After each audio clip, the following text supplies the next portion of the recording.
Hello, and welcome to day 5 of my 30-day Talking to a Camera challenge. I'm making progress, I feel. I get a bit uneasy still with talking to the camera, but maybe that's good for me as far as trying to keep me on my toes.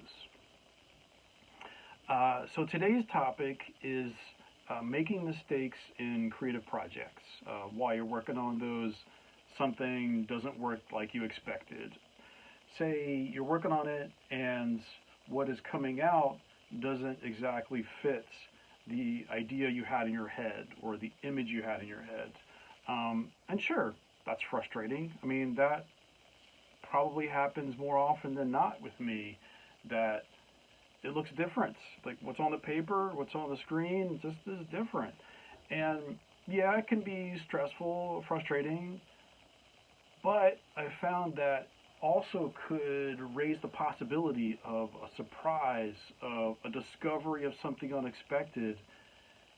And those aren't always bad. I mean, just because the work doesn't match the image of your brain doesn't mean it's wrong. It could lead you to look at the project in a different way. And that could be a very positive thing of like, oh, hey, open up some other ideas. Hey, there's another room in the house, this project that I didn't know was there. There was a door in the wall. Previously, it was just a wall, I thought. But to me, it also thinks of that voice of the inner editor, that I try to turn that off or try to kind of move it to the side when I'm working on the first draft. That can wait. My brain can wait for later in the project. Because in that first draft, I try to work with everything else. It's heart, it's gut, it's muscle memory of just wanting to try to use those things. Because for me, it's if I focus on those things, it makes it easier to get into that kind of flow state. You could call it Zen state or flow state, whatever. That it's the sense of the rest of the world kind of falls to the side, moves to the distance, and I am immersed in the project. It's like reading a really good book, you're immersed in the world. But when you get into the flow state of creating, you're immersed as well as that project unfolds. And it's just like, it's room by room, it's going on a path, it's just unfolding before you, and it's when it happens, that's so good. Um, but sometimes when I'm working on that first draft, the inner critic creeps in. It's like that little pesky voice. I try to keep it away, but sometimes it's still kind of just getting in there. And you can think of it like it's trying to like pop the balloons that are keeping me aloft or you aloft. That you remember the movie Up when all those balloons are keeping that house just it's rises up and hits the air. I think of it like the inner critic is trying to throw darts at it, like pop those balloons, bring the house or your creativity down to the grounds. Get your head out of the clouds. Come on, it's the ground is more logical, makes sense down there. I just try to get that critic, calm that voice. you know, you can wait because yeah, the inner critic is valuable, but just to me, it's after that first draft, the second draft, third draft, so on and so on and so on. Because the value in that editor is that you tell me if pieces make sense. It's does this scene make sense? Is this chapter is this not grammatically correct? When I'm writing a story, is what changes need to be made here and there, and I think that's where the editor comes in as far as shaping the story or drawing or whatever. That hey, you're important, man. Just try to calm it down, in that first draft. And it's just like coming around to, quote unquote mistakes. I've working on short stories. I've deleted paragraph upon paragraph, and working on my one novel that I've finished, I deleted chapters. I guess you could say those are mistakes because they didn't make it into the finished product. But you could also say those are just pieces of exploration. You know, I didn't know they would work or not until I tried them.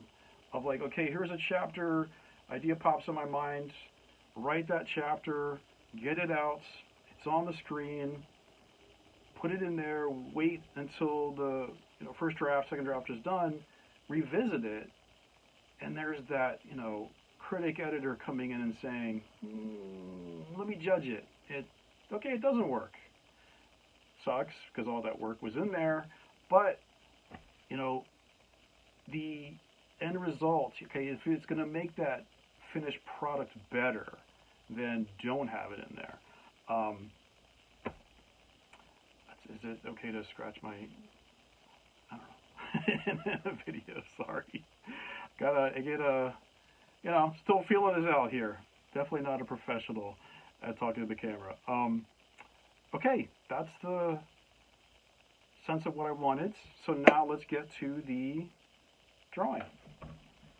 And, I've done my Sharpie for the past several ones, and unfortunately I left the cap off, so it's a bit dry, which, hey, mistakes happen. That raised the possibility of going back in the drawer, so I got a red Sharpie, and I already had the idea of drawing a dragon, so the red, and our editor was there, makes sense, go for red.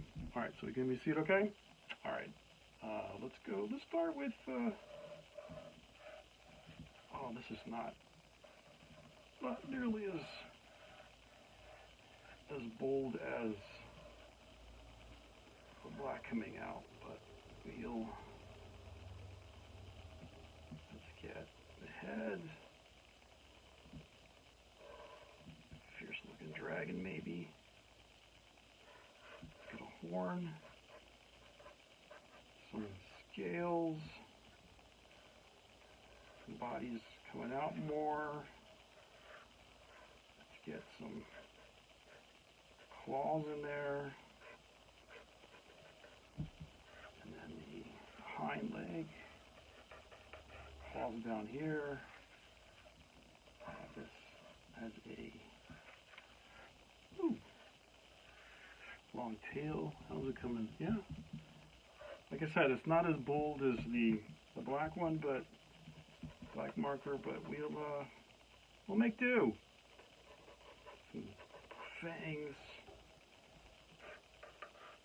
So he is up, more scales down here, more scales along the tail, forks, no, we're making it work. Get some pink highlighter in here to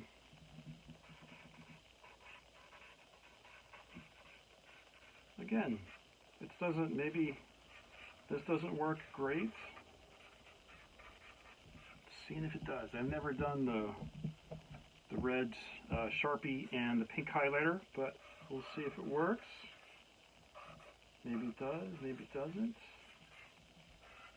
Give it some a little more of an outline so it can be easier to see.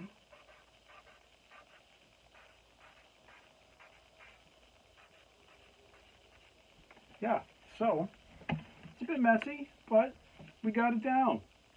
Drawing for the 5th day.